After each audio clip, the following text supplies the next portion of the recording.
Hello बच्चों, आज हम कक्षा 3 पाठ 3 भाग 2 त्योहार मनाएं एक साथ सेलिब्रेटिंग फेस्टिवल्स टुगेदर पढ़ने जा रहे हैं। पिछले भाग में हमने पढ़ा कश्मीर का रहने वाला ऋषि अपने माता पिता के साथ हिमाचल घूमने अपने मामा मामी और ममेरी बहनें चिया और नौनिका के पास जा रहा है। वहाँ पर उसने तरह तरह के फूल जैसे गेंदा, गुलाब, गुड़हल और ट्यूलिप की अलग अलग प्रजातियां देखी।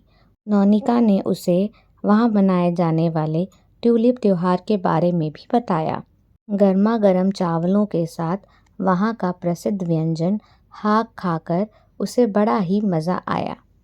ऋषि ने चिया और नोनिका को अपने यहाँ वसंत ऋतु में मनाए जाने वाले बुरांश फूल महोत्सव के बारे में भी बताया कि कैसे वे और उसके दोस्त आस पड़ोस के घरों के द्वार को सरसों और बुरांश के फूलों से सजाकर इनाम में आशीर्वाद और टॉफियाँ लेते हैं। अब पाठ में आगे चिया ने बड़े ही उत्साह के साथ बताया कि इस मौसम में उसका दोस्त वेंकट भी विशु का त्योहार मनाता है। इसमें अमलताश के बहुत सारे पीले फूलों, फलों और सब्जियों का उपयोग करके विशु कनी बनाई जाती है। आप जानते हो बच्चों, विशु कनी केरल में नव वर्ष के पहले दिन बनाया जाने वाला एक शुभ रिवाज है। ऐसा माना जाता है कि सूर्योदय के समय शुभ वस्तुएं देखने से आने वाला साल खुशहाल और लाभकारी होता है। इस बातचीत में मामी जी भी शामिल हो गई और उन्होंने बताया कि वसंत प्रकृति का महोत्सव है। भीषण ठंड के बाद जब सूर्य पूरे तेज से चमकता है तो उससे चारों ओर फूल ही फूल खिल जाते हैं।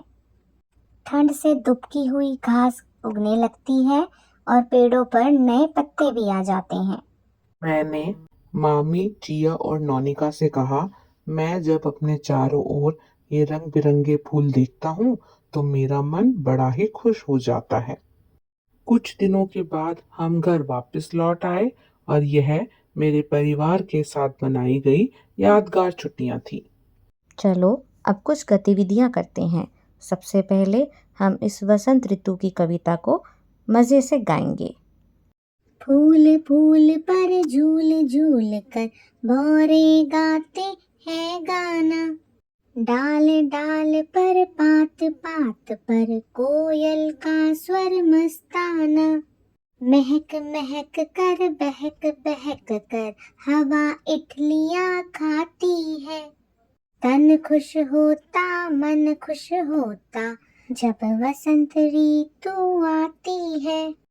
बच्चों, यह कविता सोहन लाल द्विवेदी द्वारा लिखी गई है। बच्चों, अब आगे नीचे दी गई तालिका को पूरा करना है।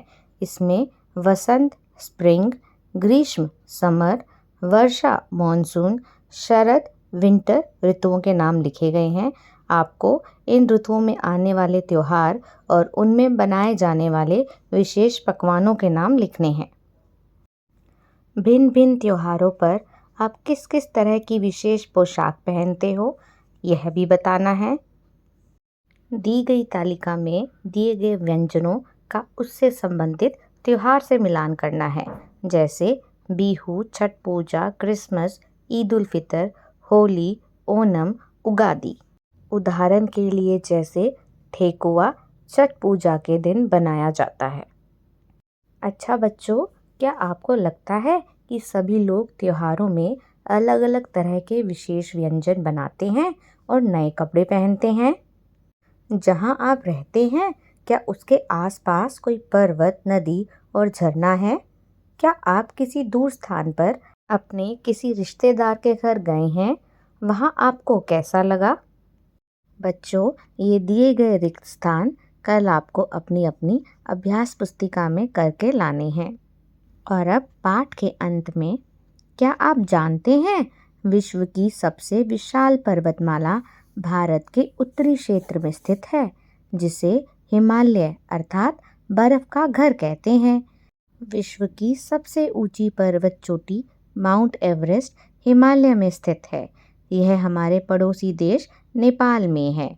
यह चोटी 8,848 मीटर ऊंची है।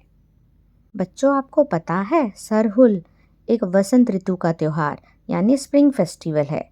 सरहुल त्योहार को झारखंड में वसंत ऋतु में मनाया जाता है।